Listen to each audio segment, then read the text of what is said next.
I will never forget that night. I was only 12, but what I saw still haunts me. It was just after the sun went down, and I was in the kitchen, hungry and tired. The house felt colder than usual. I could hear my stepmother in the other room, humming softly like she always did. But this time, her voice didn't sound right. It was low, almost like a growl. I thought nothing of it, but as I reached for the bowl of beans on the counter, I noticed something strange in the corner of the room. It was her shadow, but it wasn't like a normal shadow. It was big, bigger than her. It moved, but she didn't. It seemed to stretch across the walls like it was following me. I quickly turned around, but there was nothing there. I started to feel scared, so I tried to hurry and finish making dinner. Let me know where you are watching from in the comments, so I can give you a shout out in my next video. I grew up in a small village, nestled deep in the heart of the countryside. It wasn't much, but it was home. Our house, though small, was always warm, and my mother's laughter filled the halls. We didn't have much, but we had each other. That was all that mattered, or so I thought. When my mother passed away, everything changed. I was only 10, and my world fell apart. My father, overwhelmed by grief, found comfort in another woman, my stepmother. He told me not to worry. "She's a good woman," he said. "She'll take care of you, just like your mother did."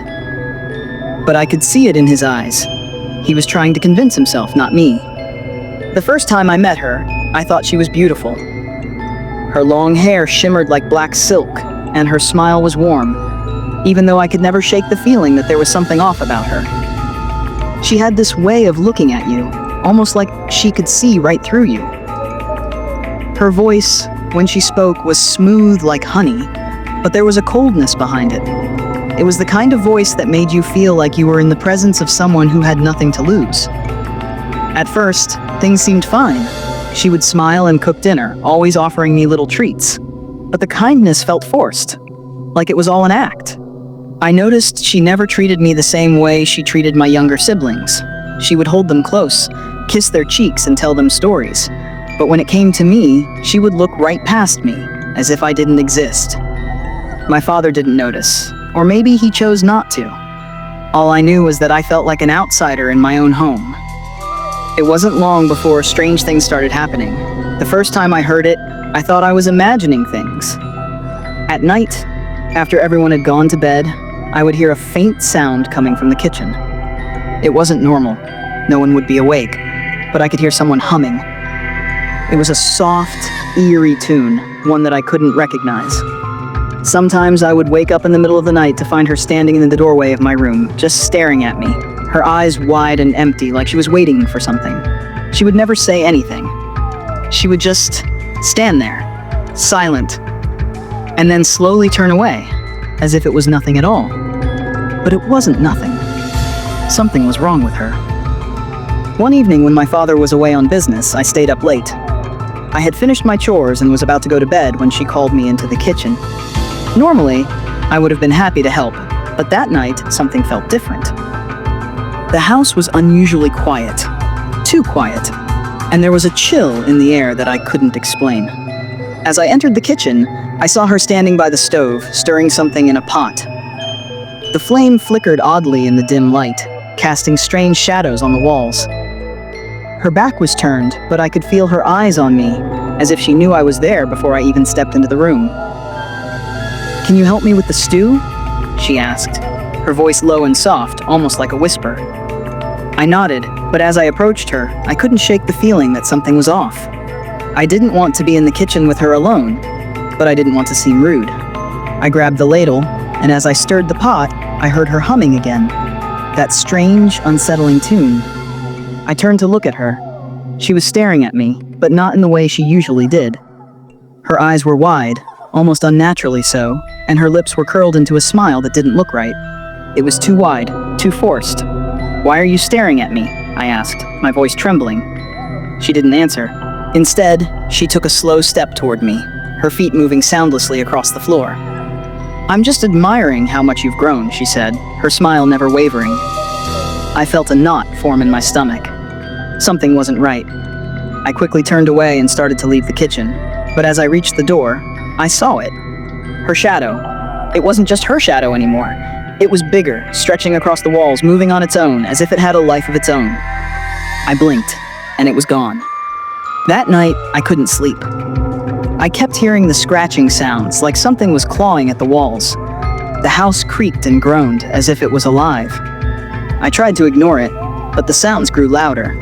The scratching became knocking, then a soft whisper. I lay in bed, wide awake, too scared to move. It felt like something or someone was in the room with me. The next morning, I woke up to find her standing in the hallway, staring at the door. Her eyes were wide again, too wide, and her hands were trembling. "You're going to be a good girl, right?" she asked, her voice cold, not like the usual soft tone. I didn't answer. I couldn't. I was terrified. As the days passed, the odd occurrences became more frequent. The village, too, started to whisper. The older people talked about her in hushed tones, warning me to stay away. They spoke of her dark powers, how she could make children disappear, how she could control the minds of those around her. They said she had been practicing witchcraft long before she came to our village, that she had been known to lure children in, only for them to vanish forever. I didn't want to believe it, but everything that was happening around me seemed to confirm the rumors. The way she moved, the way she spoke, it wasn't normal. She would leave the house late at night and return hours later with strange objects. Bundles of herbs, old bones, and items I couldn't recognize. I asked her what they were, but she would only smile and tell me it was nothing. But I knew better. It wasn't nothing. One night, I was too scared to stay in bed. I got up, hoping to find comfort in the light of the kitchen, but when I walked into the hallway, I froze. There she was, standing in the dark, her face illuminated by the dim light from the moon. She was humming that same song, the one that always made my skin crawl. But this time, it was different.